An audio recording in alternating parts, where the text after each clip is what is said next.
We put this video together to show the XT vertical shaft setting fixture that we use at the factory at Price Pump Company.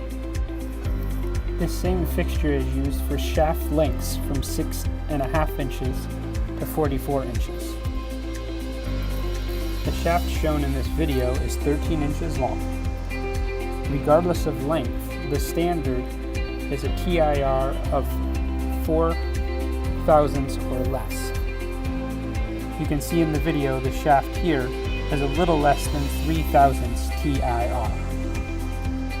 The 3 set screws located 3 to 4 inches above the motor are used to hold the shaft extension from moving radially or axially. The 3 set screws nearest the motor are used to dial in the TIR of the shaft. Our instruction manual IN 128 has detailed instructions on how to install the shaft and set the TIR. For this manual or any other technical data, please visit our website at www.pricepump.com.